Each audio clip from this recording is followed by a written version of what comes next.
आज हम आप लोगों के लिए कक्षा 11 की जो बायोलॉजी का अपना पहला चैप्टर चल रहा था उसके जितने भी क्वेश्चन कंप्लीट हो गए थे, 7 क्वेश्चन अपने कंप्लीट हो गए थे, उसके आगे के क्वेश्चन हम आज समझाने वाले हैं। हमें उम्मीद है कि आप लोगों ने जो पिछले वीडियो हमने भेजे थे वो अच्छे से आप लोगों ने देखे होंगे और आप लोगों को क्वेश्चन सारे समझ में आए होंगे और उम्मीद है कि आप लोगों ने फिर भी कंप्लीट कर ली होगी। लेकिन जो अपने आज के क्वेश्चन हैं वो बहुत ही इंपॉर्टेंट क्वेश्चन है, ध्यान से देखना आप लोग। जो अपना क्वेश्चन नंबर 8वां है आज का, वो परीक्षा की दृष्टि से बहुत मोस्ट क्वेश्चन है, ज्यादातर पूछा जाता है, वो किसी ना किसी रूप में पूछ लेते हैं। तो जो अपना आज का क्वेश्चन है, क्वेश्चन नंबर 8वां कि वर्गीकरण क्या है। वर्गीकरण को आरोही क्रम या पदानुक्रम, मतलब बढ़ते क्रम या पदानुक्रम स्तर में समझाइए। तो सबसे पहले जो वर्गीकरण है, तो वर्गीकरण क्या होता है, मतलब उसे समानता या असमानता के रूप में बांटना। पौधों व जीव जंतुओं को समानता व असमानता के रूप में बांटना क्या कहलाता है, वर्गीकरण। हमने आप लोगों को पिछले वीडियो में समझा दिया वर्गीकरण और द्विनाम वर्गीकरण क्या है, वर्गीकरण की पद्धति, सारा सब कुछ समझा दिया है। जो अपने मोस्ट क्वेश्चन थे अभी तक के वो कंप्लीट हो गए। आज जो अपने नेक्स्ट बचे हैं जो कुछ मोस्ट क्वेश्चन, वो हम आप लोगों को आज समझा रहे हैं, तो आप लोग ध्यान से देखना, ठीक है। जो अपना क्वेश्चन है आज का बहुत ही इंपॉर्टेंट क्वेश्चन है, ज्यादा पेपर में पूछा जाता है कि वर्गीकरण क्या, वर्गीकरण को आरोही क्रम या पदानुक्रम स्तर में समझाइए, ठीक है। तो जो अपनी वर्गीकरण की परिभाषा है वो हमने ऑलरेडी बोर्ड पर लिखी हुई है, तो आप लोग ध्यान से देख लो। वर्गीकरण की परिभाषा कि जीव जंतुओं एवं पेड़ पौधों को उनकी समानता व असमानता के आधार पर उन्हें विभिन्न समुदायों एवं वर्गों में विभाजित करना क्या कहलाता है, अपना वर्गीकरण कहलाता है। मतलब पेड़ पौधों व जीव जंतुओं को उनकी समानता व असमानता के रूप में वर्गीकृत करना या बांटना क्या कहलाता है, वर्गीकरण कहलाता है। अब जो वर्गीकरण के जो पदानुक्रम स्तर है, उनका जो स्तर है उन्हें आरोही क्रम में बांटना है, तो सबसे पहले स्तर कौन सा आता है उनका, जाति का। तो वर्गीकरण की जो सबसे छोटी इकाई होती है वो होती है उनकी जाति। जाति वर्गीकरण की सबसे छोटी इकाई होती है। ज्यादातर ऑब्जेक्ट में पूछते हैं कि वर्गीकरण की सबसे छोटी इकाई कौन सी है, तो कौन सी है, जाति वर्गीकरण की सबसे छोटी इकाई है। और ये भी पूछ लेते हैं कि वर्गीकरण की सबसे बड़ी इकाई कौन सी है, तो जो वर्गीकरण की सबसे बड़ी इकाई होती है वो होती है जगत। जगत वर्गीकरण की सबसे बड़ी इकाई है और जाति वर्गीकरण की सबसे छोटी इकाई है, ठीक है। तो उन्हें आरोही क्रम में लिखना है, तो सबसे पहले जो अपन लिखेंगे वो लिखेंगे जाति। जाति अपनी सबसे छोटी इकाई है, उसके बाद वंश, उसके बाद कुल, कुल के बाद गण, गण के बाद वर्ग, वर्ग के बाद संघ और संघ के बाद जगत। ये हो गया अपने 7 स्तर, ठीक है। जाति, वंश, कुल, गण, वर्ग, संघ, जगत। अब इनमें कैसे रखते हैं, तो सबसे पहले अपन लिखेंगे कि जो जाति है, जाति वर्गीकरण की सबसे छोटी इकाई होती है। कैसी इकाई होती है, सबसे छोटी इकाई होती है। और जाति में मौलिक समानता वाले, जाति में मौलिक समानता वाले जंतुओं को रखा जाता है, ठीक है। जाति वर्गीकरण की सबसे छोटी इकाई है और जाति में मौलिक समानता वाले जंतु पेड़ पौधों को रखा जाता है। इतना हो गया। इसके बाद जो अपना वंश आएगा, तो वंश में किसको रखते हैं, जो समानता वाले, जाति समानता वाले होते हैं, जिनमें जाति में समान लक्षण पाए जाते हैं। जिन जातियों में समान लक्षण पाए जाते हैं तो उन्हें किसमें रखते हैं, एक ही वंश में रखते हैं। जिन जातियों में समानता के लक्षण पाए जाते हैं, जिन 2 जातियों में, 3 जातियों में, कितनी भी जाति हो लेकिन उनमें लक्षण कैसे हो, समान हो, तो उन्हें किस में रख देते हैं, एक ही वंश में रख देते हैं, तो उन्हें एक ही वंश में रखा जाता है। इतना अपना क्लियर हो गया। इसके बाद जो तीसरा है अपना कुल, तो कुल किस में रखते हैं, कुल में कौन रखते हैं, वंश वाले। एक ही वंश वाले मतलब एक ही समान लक्षण हो उनमें लेकिन वंश अलग अलग हो, तो उन्हें किस में रख देते हैं, एक कुल में रख देते हैं। वंश उनके अलग हो लेकिन उनके गुण कैसे हो, लक्षण कैसे हो, समान, तो उनमें किसे देते हैं। इतना हो गया अपना। इसके बाद जो गण है, तो कुल 2 कुल है मान लो, लेकिन उनमें लक्षण कैसे हैं उन जंतुओं में? समान। कुल अलग अलग है पर लक्षण कैसे हैं उनमें? समान। तो 2 समान लक्षणों वाले जंतुओं को किस में रख देते हैं? एक कुल में रख देते हैं, सॉरी गण में रख देते हैं। उसके बाद वर्ग। तो अब गण जो है, अगर जो गण में है जंतु, ठीक है, गण में जंतु हैं लेकिन उनमें लक्षण कैसे हैं? समान। तो समान लक्षणों वाले गणों के जंतुओं को एक ही वर्ग में रखा जाता है।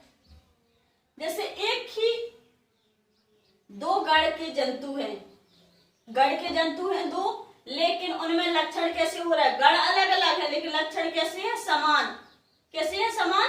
तो उन 2 गणों वाले जंतुओं को एक वर्ग में रखा जा सकता है, एक वर्ग में रख सकते हैं। इतना हो गया क्लियर। इसके बाद जो संघ है, तो कई वर्गों के जो जीव हैं लेकिन उनमें लक्षण कैसे हैं? समान। गुण कैसे हैं? समान। तो उन्हें क्या कर सकते हैं? एक संघ में रख सकते हैं। इसके बाद लास्ट है जगत, और कई संघों को मिलाकर एक जगत में रखा जाता है।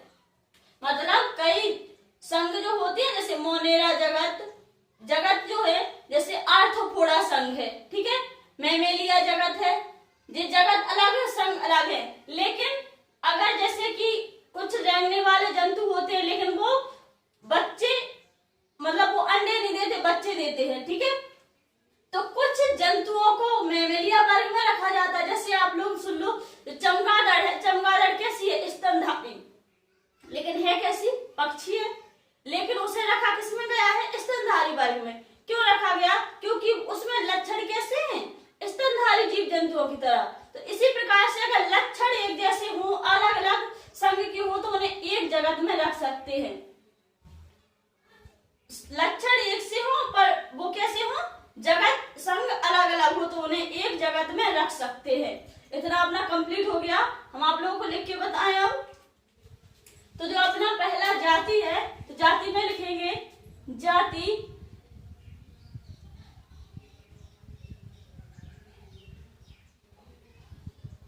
वर्गीकरण की सबसे छोटी इकाई है। जाति वर्गीकरण की सबसे छोटी इकाई है,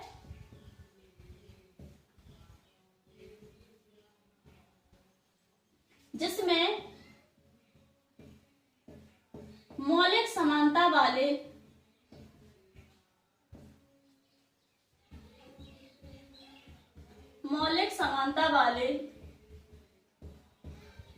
जंतुओं को रखा जाता है।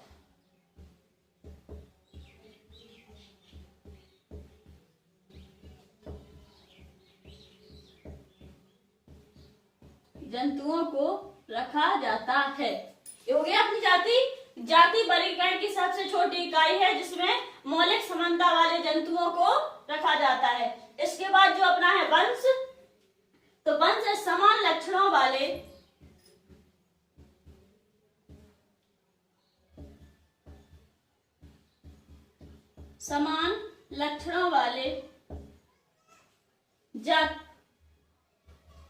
लक्षणों वाली जातियों को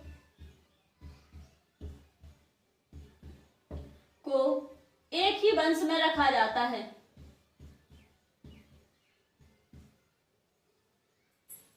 समान लक्षणों वाली जातियों को एक ही वंश में रखा जाता है। जैसे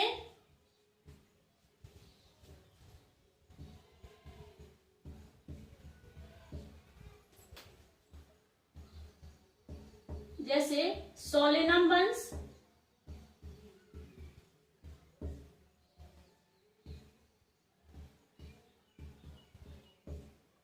पैंथेरा वंश। पैंथेरा वंश में आते हैं चीता, बिल्ली, शेर,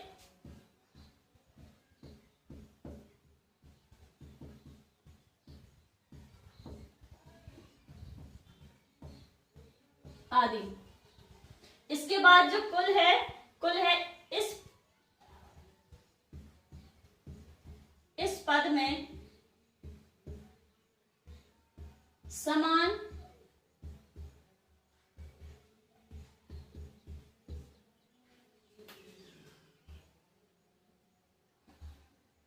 गुणों वाले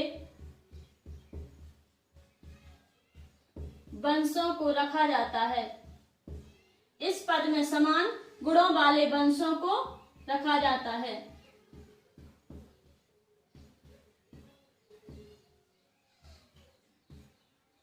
जैसे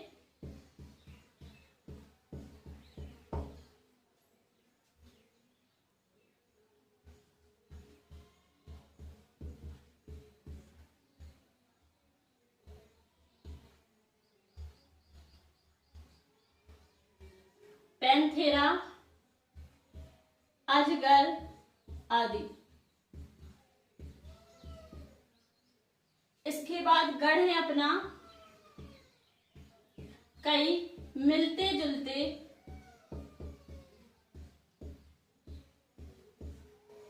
कुलों वाले, कई मिलते जुलते कुलों वाले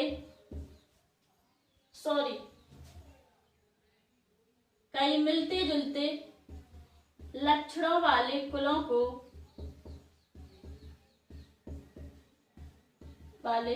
को एक ही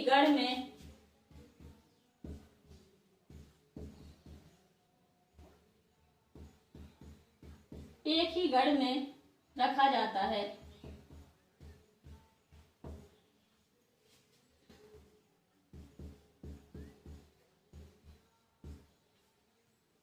इसके बाद है अपना वर्ग।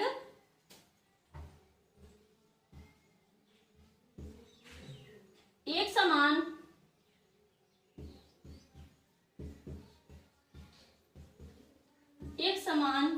गुणों वाले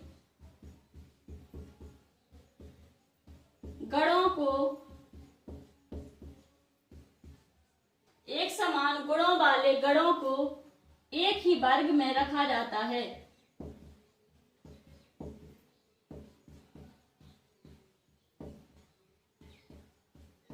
एक ही वर्ग में रखा जाता है।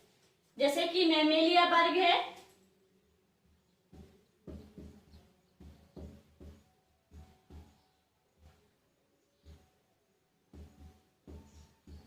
मैमेलिया वर्ग।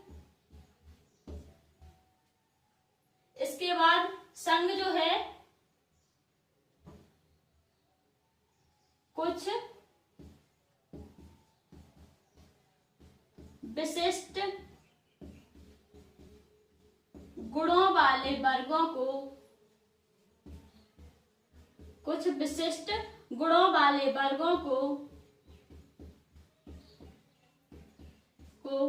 एक ही संघ में रखा जाता है।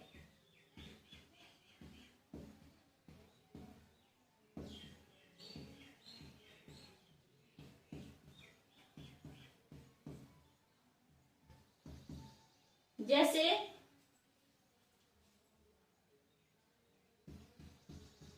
कोएडेटा संघ,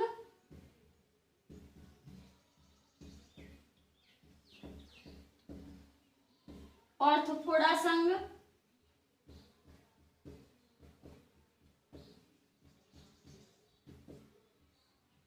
आदि। इसके बाद जो अपना लास्ट है जगत, तो यह वर्गीकरण की सबसे उच्चतम इकाई होती है। और इसको कई संघों को मिलाकर एक जगत बनाया जाता है। मतलब इसमें एक से लक्षण पाए जाए जगत संघ में, तो उन संघों को एक जगत में रख देते हैं। यह वर्गीकरण की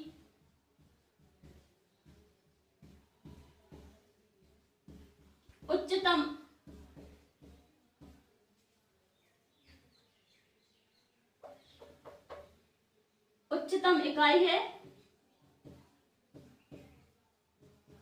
जो कई संवर्गों से मिलकर बनती है।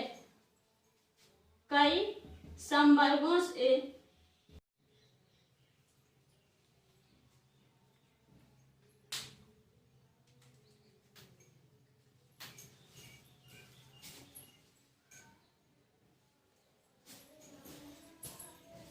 जो कई समवर्गों से मिलकर बनती है। इतना हो गया अपना कंप्लीट। इसके बाद आप लोगों को अगर कभी पूछा जाए कि सिर्फ जाति को या कुल को या गण को या वर्ग को किसी भी एक इकाई को परिभाषित कीजिए, इस प्रकार से लिखा जाए कि निम्न को परिभाषित कीजिए और लिख दे उसमें जाति, वंश, गण, वर्ग, संघ, कोई भी इसमें से सात में से कोई भी पूछ ले तो आप लोग यही परिभाषा लिख देना, ठीक है। तो ये हो गया अपना आरोही क्रम। आरोही क्रम मतलब सबसे पहले जाति, फिर वंश, फिर कुल, फिर गण, फिर वर्ग, फिर संघ, फिर जगत, ठीक है। ये हो गया अपने साथ, ये क्वेश्चन अपना कंप्लीट हो गया, ठीक है। आ जाएगा आप लोगों को। अब है अपना नेक्स्ट क्वेश्चन।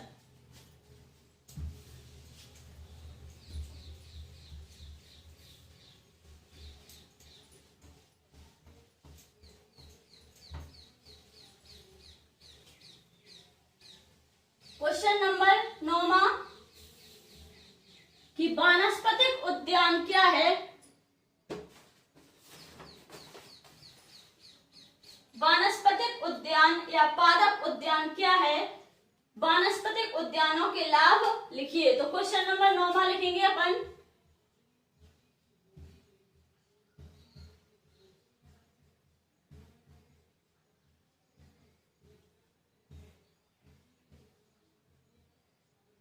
वानस्पतिक उद्यान या जिसे कह सकते हैं पादप उद्यान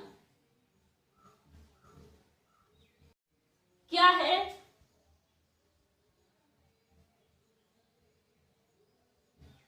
इनके प्रमुख लाभ लिखिए।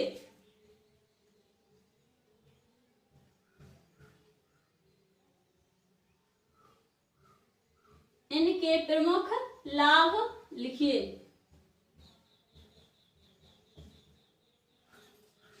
इतना हो गया।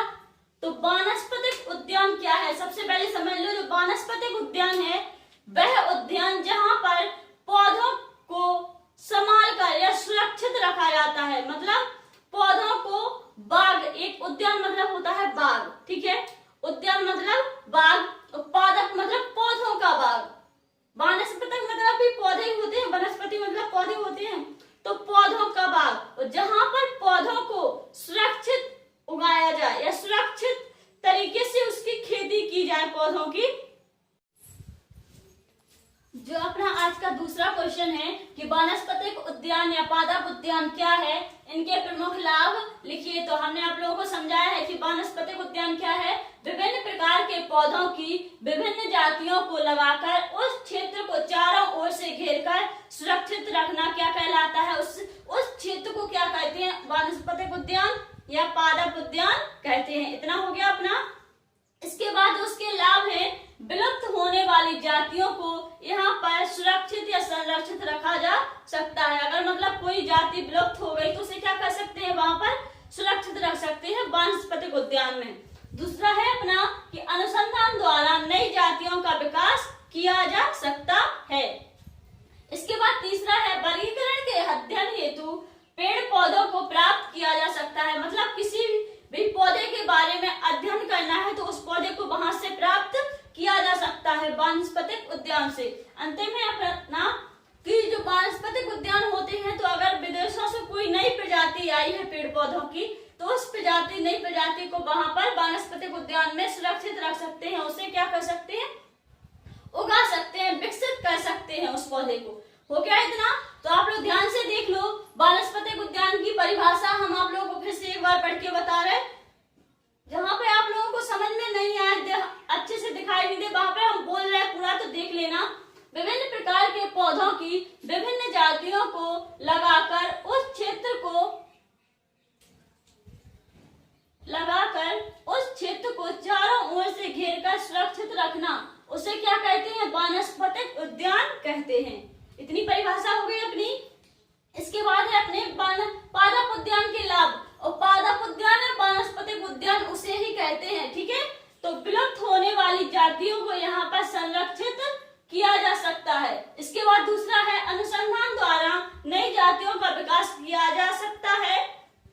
और अपना तीसरा है वर्गीकरण के अध्ययन हेतु पेड़ पौधों को प्राप्त किया जा सकता है। और अंतिम है विदेशों से नई जातियां लाकर यहाँ पर विकसित की जा सकती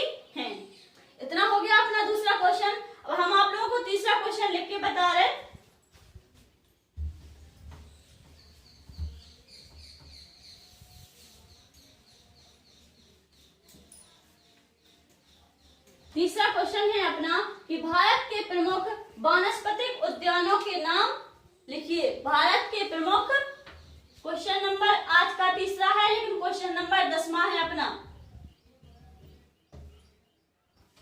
कि भारत के प्रमुख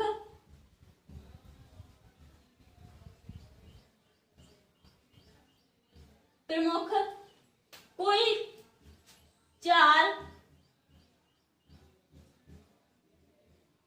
वानस्पतिक उद्यानों के नाम लिखिए। वानस्पतिक उद्यानों के नाम लिखिए।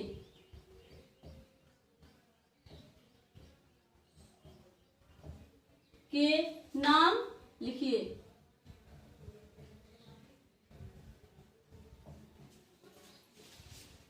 तो अपन को नाम लिखना है, हम नाम लिख के बता रहे हैं। सबसे पहले जो अपना है आचार्य जगदीश चंद्र, सबसे पहले अपन हेडिंग डालेंगे कि भारत के प्रमुख कोई 4 वानस्पतिक उद्यानों के नाम निम्नलिखित हैं। ठीक है, इतना डालेंगे ख्याल में आप लोग। उसके बाद लिखना सबसे पहले आचार्य जगदीश चंद्र बसु,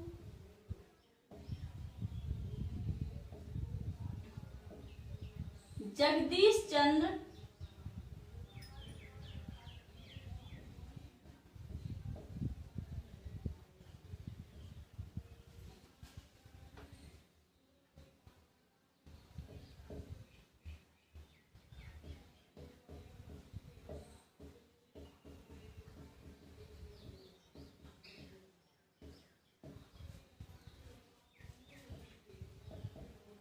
वानस्पतिक उद्यान, ये हो गया अपना।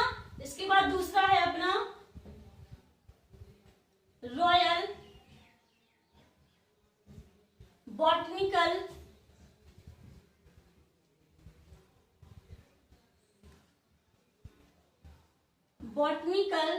रॉयल बॉटनिकल गार्डन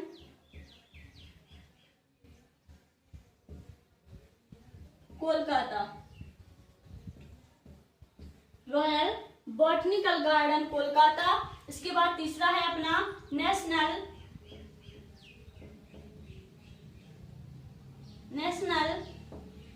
बॉटनिकल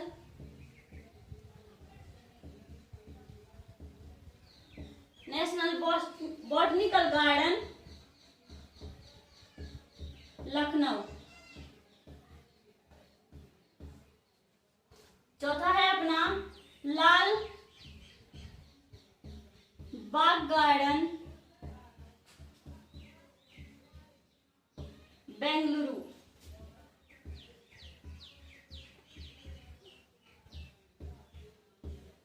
ये होगा अपने 4। आचार्य जगदीश चंद्र बसु वानस्पतिक उद्यान, royal botanical garden Kolkata, national botanical garden Lucknow, अंत में लाल बाग गार्डन बेंगलुरु। इतने हो गए अपने। इसके बाद अपना जो अध्याय 1 है, अध्याय 1 अपना कंप्लीट हो गया। आज कक्षा 11 का अध्याय 1 कंप्लीट हो गया।